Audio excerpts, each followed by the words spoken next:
Jizzaxda oilaviy kelishmovchilik sabab kelin ko'chada qoldi. Biroq gap oddiy maishiy mojaro haqida emas, balki insonning eng asosiy huquqlaridan biri yashash huquqi haqida bormoqda.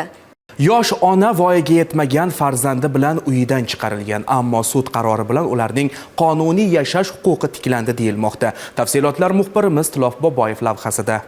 Jizzax viloyati Baxmal tumanida oilaviy nizo sabab bir ona va uni voyaga yetmagan farzandi o'z uyini tark etishga majbur bo'lgan va ular ijara xonadonida yashay boshlagan. Ko'p esa o'z onasiga qarshi chiqolmay oilasining yoniga ko'chib o'tgan. Natijada ijara uyini to'la olmay o'z uyiga kirish uchun ular sudga murojaat qilgan. Qonunchilikka ko'ra uy mulkdori bilan birga yashagan oila a'zolari va ularning voyaga yetmagan farzandlari uyda teng huquqqa ega. Shu sababli kelin sudga murojaat qilgan. Sud qarori uning va farzandini uyga majburiy kirishini ta'minladi. Ijro hujjati Baxmal tumani bo'limiga kelib tushgan. Davlat ijrochisi va mahalla raisi ishtirokida yosh ona va farzand uyga kiritildi. Natijada ularning qonuniy yashash huquqi tiklandi. Mazkur ijro hujjati bo'yicha ijro harakatlari davomida kelinning qaynonasi va qaynopasi tomonidan sudning ijro hujjatida ko'rsatilgan xonadonga kelini va o'z nevaralarini kiritishga muntazam ravishda qarshilik ko'rsatib kelingan. Tegishli tashkilotlar hamkorligida o'tkazilgan majburiy ijro harakatlari davomida kelin va 2 nafar voyaga yetmagan farzandlari